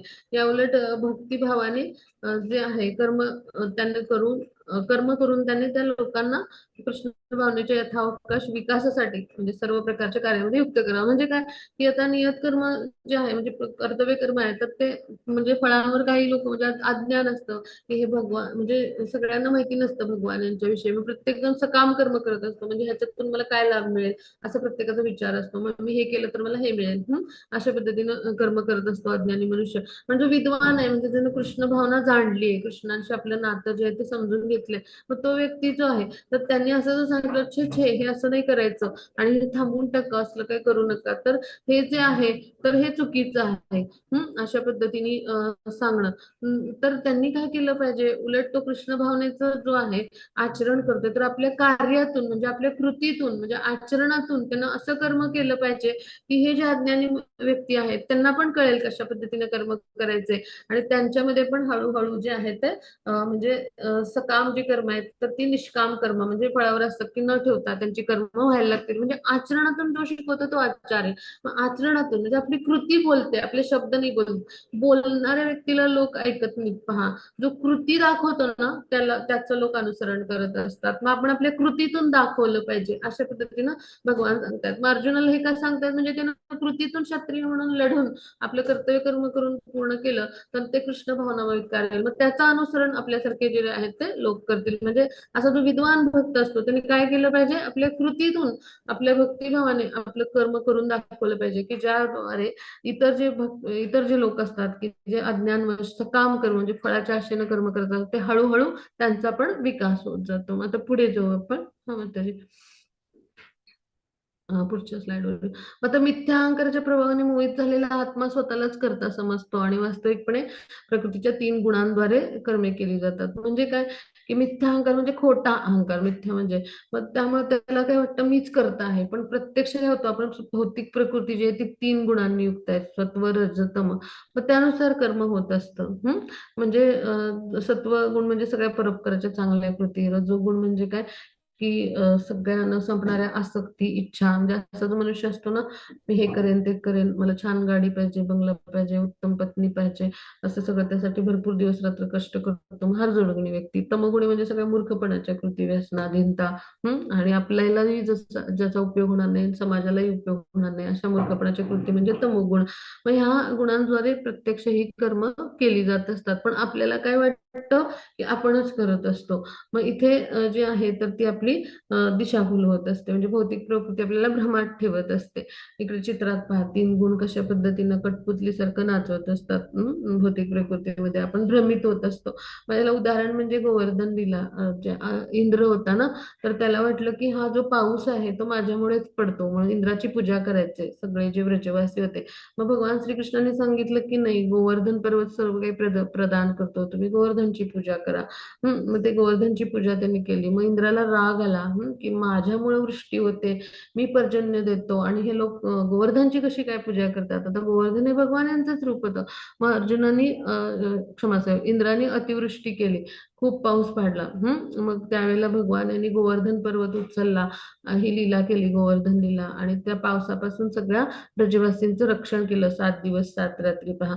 मग त्याचा हा खोटा अहंकार होता हे त्यांनी दाखवून दिलं. म्हणजे परमेश्वर तत्व त्यांनी प्रस्थापित केलं की परमेश्वर जे आहे ते कुठली लीला करू शकतात. गोवर्धन पर्वत त्यांनी उचलला महाकाय असा आणि सर्वांचं रक्षण केलं, आणि त्याद्वारे आपली परमेश्वर तत्व त्यांनी स्थापित केलं. मग इंद्र त्यांना शरण आला, त्याचा जो खोटा अहंकार होता की मी करता आहे, अशा पद्धतीनं भौतिक प्रकृतीमध्ये हे जे देवी देवता आहेत हे सुद्धा म्हणजे जे आहेत तर ते नित्यबद्धच आहेत आपल्यासारखे. मग त्यामुळे त्याला खोटा अहंकार होता की मी करताय, पण प्रत्यक्ष भगवान यांची कृपा होती आणि भगवान हे कार्य जे आहे ते करत असतात. पण प्रकृतीच्या गुणामध्ये आपण असल्यामुळे आपल्याला काय वाटतं, ह्या सगळ्या कर्माचा करता मीच आहे, अशा पद्धतीने आपण भ्रमित होतो. आता पुढे जाऊ. त्याचं उदाहरण म्हणजे इंद्राचा हा अहंकार. मग अर्जुन म्हणाला की ही वृष्णीवंशजा कशामुळे मनुष्य त्याची इच्छा नसतानाही जणू काही बरेच पापकर्म करण्यास प्रेरित होतो. म्हणजे अर्जुनाच्या मनात प्रश्न आहे की आता मग ही सगळी पापकर्म इच्छा नसताना का बरं करतो मनुष्य? मग त्याचं उदाहरण देत ते भगवान आता देतात. मग आपण पुढे जाऊ. हा मग त्याच्या पुढच्या स्लाइडवर येऊ. हरे कृष्ण. हा मग त्याच्या पुढच्या. हा मग आता ह्या श्लोकातून आपण समजून घेऊ. हा मग त्याचा हा श्लोक वाचू. भूमेनाव्रियते वह्निर्यथा दर्शो मलेन च यथोल्बेनावृतो गर्भस्तथा तेनेदमावृतम्. हरे कृष्ण. हा, हरे कृष्णा. खूप खूप धन्यवाद माताजी. तर आता काम जे आहे ना तर त्याची जीवावर आच्छादन असतात. काम म्हणजे न संपणाऱ्या इच्छा म्हणजे काम जे आहे. आसक्ती वासना म्हणजे ज्याप्रमाणे धुराने अग्नी जो असता तर तो झाकलेला असतो, धुळीने आरसा आणि वारेने गर्भ जो आहे तर तो वेष्टिलेला असतो. तर त्याप्रमाणे ही कामाचे आच्छादन असतात. म्हणजे आता धुराने जो आहे क्षमा असावी, गर्भाशयामध्ये गर्भ जो आहे आणि धुराने अग्नी आणि आरशावरची धूळ, ही तीन चित्र आपण इथे पाहतात. मग ह्या सगळ्यातून आपण काय समजून घ्यायचं की कामाचे आच्छादन असतात. म्हणजे जीव जो आहे ना तो अशा पद्धतीनं आपल्या म्हणजे कामाच्या मुळे आच्छादलेला असतो. मग इथं जे आहे तर हा गर्भाशयामध्ये जे गर्भ आहे ना, म्हणजे हे जे आहे तर हे गर्भाशयातला गर्भ ही जी उपमा आहे तर ह्याची म्हणजे ही जी उपमा ती कोणासाठी आहे तर जे वृक्ष आहेत ना तर त्यांना म्हणजे ते कसे असतात असहाय्य अवस्थेमध्ये दिवस रात्र जे आहेत ते उन्हा पावसात उभे असतात पहा. मग आता हा गर्भ सुद्धा असहाय्य अवस्थेमध्ये असतो पहा, गर्भाशयामध्ये त्या छोट्याशा रूम म्हणजे खोलीमध्ये असतो आणि कधी बाहेर पडेल असं मुक्ती मिळेल अशी त्याची अवस्था असते. असे जे आहेत ते वृक्ष आहेत तर त्याच्याशी याची तुलना केली असहाय्य परिस्थितीतलं गर्भाशयातलं मूल जे आहे म्हणजे ते. मग त्यानंतर वृक्ष कसे आहेत कामप्रवृत्त म्हणजे बहुप्रस्थ असतात. अनेक म्हणजे बीज जे आहे ते खूप निर्माण करतात आणि कामप्रवृत्त असल्यामुळे त्यांना अशा स्थितीत ठेवण्यात येतं. म्हणजे त्यांची जवळजवळ चेतना शून्य असते. आच्छादित आरशाची तुलना पशुपक्ष्यांशी केली आहे. धुराने म्हणजे असा जो धुळीने आच्छादित आरसा तशी त्यांची चेतना जी असते ती आच्छादित असते पशुपक्ष्यांची. म्हणजे हे निम्न स्तरावरचे आहेत सगळे. मग आता मनुष्याची तुलना कशाची केली आहे तर अग्नीमध्ये धूर म्हणजे काय की अग्नी जो आहे तर प्रज्वलित करता येतो पहा. म्हणजे आपण जर कृष्ण भावनेची पुनर्जागृती केली, कृष्णाशी असलेलं आपलं नातं जे आहे तर ते विस्मरण झालं आपल्याला, तर ते आपण दृढ केलं तर निश्चितच काय होतं तो अग्नी पुन्हा चेतवला जातो. म्हणजे धुराने आच्छादित म्हणजे कामाने आपल्या हृदयावर कामाची आवरणं असतात आणि त्यामुळे आच्छादित असतो आणि त्यामुळं कृष्ण चेतना जी आहे ती आच्छादलेली असते. तर ती आपल्याला जागृत करता येते. कशी करता येईल तर हरे कृष्ण महामंत्र जो आहे तर त्याच्या जो जप केला तर निश्चितच ही कामाची आवरणं जी आहेत तर ती गळून पडतात पहा आणि त्याद्वारे आपल्या हृदयाची जी आहे ती शुद्धी होते. म्हणजेच काय ही कामाची आवरणं जी आहेत तर ती हरे कृष्ण महामंत्राच्या जपाद्वारे म्हणजे जपयज्ञ होईल आणि त्याद्वारे जे आहे ते आपल्या हृदयाची शुद्धी होऊन ती कामाची आवरणं जी आहेत ती गळून पडतील पहा आणि त्याद्वारे आपण जो काम हा शत्रू आहे त्याच्यावर विजय प्राप्त करू. आता पुढे जाऊ आपण. हा मग त्याच्या पुढच्या स्लाइडवर येऊ.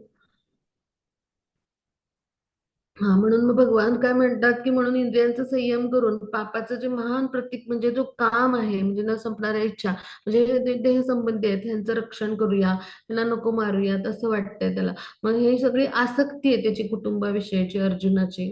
तर ह्या सगळ्या आसक्तीचा म्हणजे या कामाचा त्याग कर, मनाचा निग्रह कर आणि म्हणजे का तर हा जो काम आहे या न संपणाऱ्या इच्छा ज्या आहेत ना तर हा जो काम आहे तो आत्मसाक्षात्काराची जी तीव्र इच्छा म्हणजे आत्मसाक्षात्काराच्या स्तरावर आपल्याला उन्नत जर व्हायचं असेल तर आपल्याला ज्ञान हवं आणि तसं कर्म म्हणजे सेवा हवी. मग आत्मसाक्षात्काराच्या स्तरावर जे ज्ञान आहे की भगवानांची सेवा करायला पाहिजे म्हणजे असं कर्म करायला पाहिजे ह्याचाच जो आहे तर तो म्हणजे जो वध म्हणजे हा जो आहे तर ह्याचाच विनाश करणारा जो आहे तर हा काम आहे. म्हणजे काय की आत्मसाक्षात्काराच्या स्तरावर आत्म्याचं जे ज्ञान आहे तो काम नष्ट करतो कामाचे आच्छादन आणि म्हणून हा जो शत्रू आहे काम तर ह्याचा जो ज्ञानाचा विनाश विनाश करण्याचा प्रयास करतो त्याचा तू वध करून टाक. म्हणजे काय की तो त्यागून टाक काम जो आहे तो.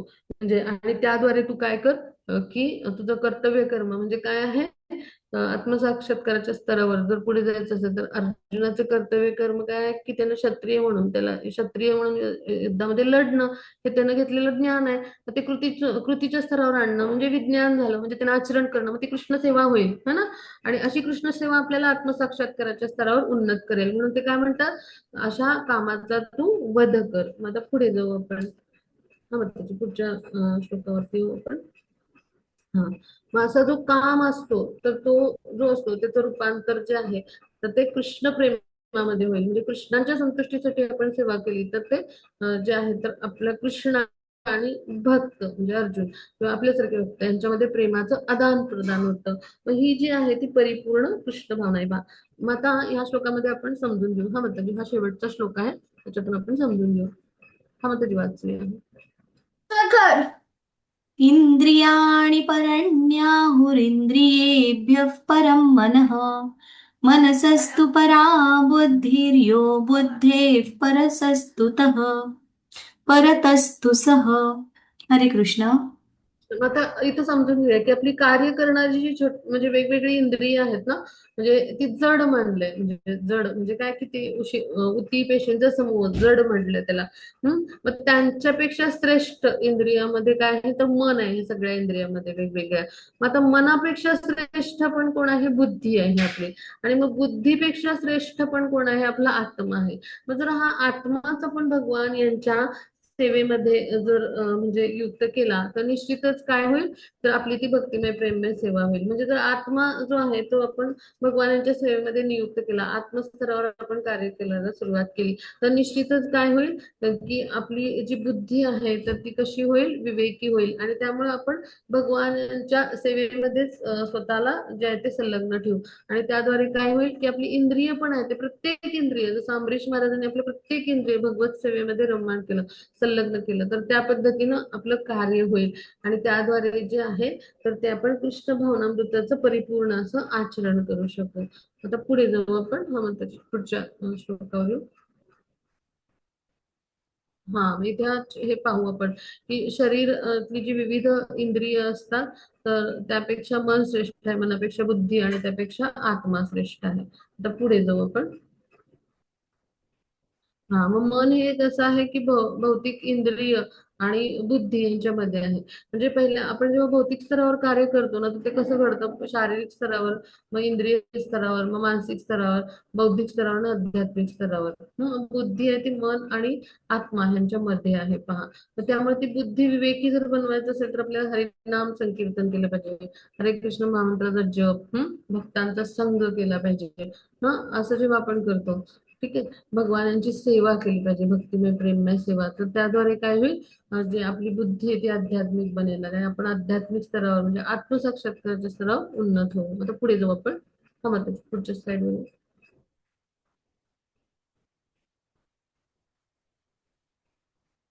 हा मग आता आपलं जे शरीर आहे ना तर त्याला जीवन रथाची उपमा दिली आहे. म्हणजे जो लाकडी रथ असतो तर तो जर लाकूड जाळलं जातं मग आपलं तसं शरीर जे आहे तर ते आपण जाळतो मृत्यूनंतर. हो की नाही आपल्याला हे माहिती आहे शरीर जाळतात मृत्यूनंतर. मग त्याला जीवन रथ म्हणलंय म्हणून शरीराला. मग आपली इंद्रिय जे आहेत ना हे घोडे आहेत ते इंद्रिय विषयांकडे धावतात. डोळे सुंदर वस्तू पाहायला धावतात जिभेला सुंदर वस्तू चाखायला आवडतात हो ना. अशा पद्धतीने नाकाला सुंदर सुवास घ्यायला आवडतो. अशा पद्धतीने आपले इंद्रिय विषय आहेत ते इंद्रिय विषयांकडे धावतात. इथे सगळे आपले सेन्सेस दाखवलेत पहा. ठीक आहे इंद्रिय दाखवले. मग आता ह्याची लगाम आहे तर तो म्हणजे मन म्हणजे काय तर ह्या घोड्यांचा लगाम आहे मन म्हणजे. आणि ह्याचा चालक म्हणजे बुद्धी आहे. आणि हा रथाचा प्रवासी म्हणजे आपला आत्मा आहे. मग आता आपण जर घोड्यांची लगाम जी आहे तर ती जर म्हणजे जो चालक आहे तर तो शक्तिशाली पाहिजे. तर चालक जो आहे तर तो शक्तिशाली असेल तर तो मनाची लगाम आहे ती आपल्या हातामध्ये एकदम व्यवस्थित पकडेल घट्ट पकडेल. हो की नाही शक्तीनिशी सगळ्या. म्हणजे आपला चालक जो आहे रथाचा ड्रायव्हर जो आहे तर तो शक्तिशाली हवा. मग त्यामुळे काय होईल आपल्या आत्म्याचा प्रवास जो आहे तो सुखाचा होईल. पण जर आपल्या म्हणजे चालक शक्तिशाली नसेल म्हणजे आपली बुद्धी तर काय होईल की मनाची लगाम जी आहे तर ती भरगाव म्हणजे मनाची लगाम जी आहे ती हातातून सुटेल आणि त्यामुळे तो भरगाव रथ वाहील कुठल्याही दिशेला कुठेही घोडे धावतील इंद्रियांचे. मग असं घडत असतं आपलं जे आहे ते भौतिक जगतामध्ये. मग आपलं जे मन आहे ना तर ते जे आहे ते आपल्या बुद्धीवर जे आहे तर ते प्रभुत्व साधत असतं. मग आपली बुद्धी आहे ही खरं तर अनुशासन करत असते, निर्णय घेत असते. मनाचं कार्य काय असतं? इच्छा करणं. आणि मनामध्ये अनेक गत अनुभवांचा साठा असतो. मग मन जे आहे ते बुद्धीला सांगतं आणि बुद्धी निर्णय घेते. अनुशासन करते म्हणजे आणि त्यानुसार कार्य घडतं आणि मग आत्म्याला त्याचा परिणाम भोगायला लागतो. मग चांगलं कार्य घडलं चांगला परिणाम, वाईट घडलं वाईट, अशा पद्धतीने. मग असं कार्य केलं की जे कृष्णांच्या संतुष्टीसाठी तर आत्मा जो आहे तर तो जो आहे तो पण संतुष्ट पावतो आणि आत्म्याची प्रगती होते. पहा मग असं कर्म करायचं असेल तर आपल्याला काय बनायला पाहिजे? आपली बुद्धी जी आहे म्हणजे आपला रथाचा चालक जो आहे तो सशक्त बलवान बनवायला पाहिजे. मग बुद्धी कशी बलवान बनेल? हरे कृष्ण महामंत्राचा जप, रोज प्रसाद ग्रहण करून, भगवानांना अर्पण केलेलं अन्न ग्रहण करून, अशा पद्धतीने भक्तांचा संग करून, शास्त्रांचं अध्ययन करून, प्रमाणित आध्यात्मिक गुरूंचं मार्गदर्शन घेऊन आपली बुद्धी जी आहे ती बलवान बनेल. पहा आणि त्यामुळे आपल्या आत्म्याचा जो म्हणजे जो प्रवासी आहे तर त्याचा प्रवास जो आहे तो सुखाचा होईल. अन्यथा काय होईल? मन जे आहे ते भरगाव धावेल आणि त्यामुळे आपण जे आहे म्हणजे आपली जी इंद्रिय आहेत ती पण भरगाव धावतील आणि त्यामुळे काय होईल की म्हणजे जी आहे अमर्याद इंद्रिय तृप्ती होत राहील आणि ह्या गोष्टी आपल्याला कर्माच्या बंधनात बांधतील. आपलं पतन होईल. यासाठी आपली काय पाहिजे? बुद्धी बलशाली पाहिजे, विवेकी बनली पाहिजे. तर ती विवेकी बनण्यासाठी काय करायचं? आपण हरे कृष्ण महामंत्राचा जप, कृष्ण भावनामृत आंदोलनाचं अनुसरण. मग त्याद्वारे आपल्याला जे आहे ते बुद्धीला आपल्या बलशाली बनवता येईल. मग इथे आपण थांबूया. आपला अभ्यास इथे पूर्ण झाला. हरे कृष्ण. कोणाला काही शंका असतील तर आपण विचारूया. हरे कृष्ण. आजचा मी श्लोक पाठवला होता तर तो आपण म्हणूया का सगळ्यांनी? आवडेल का सगळ्यांना? आता तो श्लोक आहे ना 3.9 श्लोक आहे महत्वाचा. विष्णूंच्या संतुष्टीसाठी यज्ञ करायचा तो 3.9 आपला श्लोका फॉर मेमोरायझेशन आजचा. हा कोणाकोणाला म्हणायला आवडेल आपण म्हणूया. हरे कृष्ण. पाहिजे वाचा. किती वाजता जावे? तुमचा आवाज जाते त्यांना. झाली माताजी. हरे कृष्ण. कोणाला म्हणायचं आहे? हा माताजी. हरे कृष्ण. हा हरे कृष्ण माताजी म्हणा. यथार्थात् कर्मणो अन्यत्र लोको यः कर्मबन्धनः तदर्थं कर्मं कौन्तेय मुक्तसङ्गः समाचर. हरे कृष्ण. हरे कृष्ण. खूप छान प्रयत्न माताजी. अजून कोणाला म्हणायचंय? हरे कृष्ण. दीपा माताजी अनम्यूट व्हा. म्हणा हरे माताजी. कृष्ण. यज्ञार्था कर्मणोऽन्यत्र लोकोऽयं कर्मबन्धनः तदर्थं कर्म कौन्तेय मुक्तसंग समाचर. हरी बोल. खूप छान माताजी. खूप छान. हरी बोल. अजून कोणाला म्हणायचंय? हरे कृष्ण. हा प्रभू. यज्ञार्थ कर्मणो अन्यत्र लोकोऽयं कर्मबन्धन तदर्थ कर्म कौन्तेय मुक्तसंग समाचर. हरे कृष्ण. हरे कृष्ण. हरे कृष्ण. हा माताजी म्हणूया. हा रागात्मिका माताजी अनम्यूट केले. हरे कृष्ण माताजी. प्रणाम. यज्ञार्थात् कर्मणोऽन्यत्र लोकोऽयं कर्मबन्धनः तदर्थं कर्म कौन्तेय मुक्तसंगः समाचर. हरे हरे कृष्ण. खूप छान. खूप हरी छान. बोल. अजून कोण म्हणणार आहे? प्रियांका माताजी म्हणा. हरे कृष्ण. यज्ञार्थात् कर्मणोऽन्यत्र लोकोऽयं कर्मबन्धनः तदर्थं कर्म कौन्तेय मुक्तसंगः समाचर. हरी बोल. हरी बोल. क्षमा माताजींना म्हणायचंय माताजी. त्यांनी मेसेज केलाय मला म्हणायचंय म्हणून. क्षमा माताजी. क्षमा हरे माताजी. तो कृष्ण. माताजी हँड रेस करा जरा.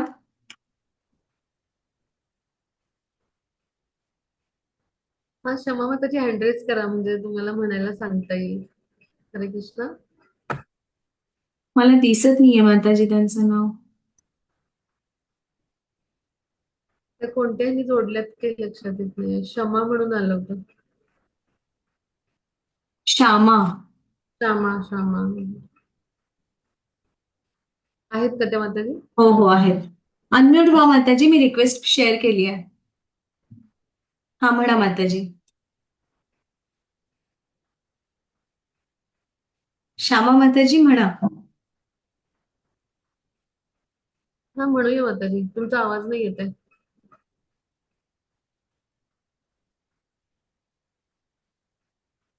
अनम्यूट होतानाच आहेत त्यांना. नाही नाही, अनम्यूट झालेले आहेत त्या, पण आवाज येत नाहीये त्यांचा. हा, काहीतरी नेटचा अडथळा असेल. अजून कोणाला म्हणायचं अजून कोणाला म्हणायचंय? हरे कृष्ण. अजून कोण प्रयास करणार आहे? ओके, बहुतेक सगळ्यांचं तर झालंय असं वाटतंय. कोणाला म्हणायचं असेल तर सांगू. तरी पण आता कोणाला प्रश्न असतील तर आपण विचारूया. कोणाला काही प्रश्न शंका आहेत, कुठला भाग नाही समजला.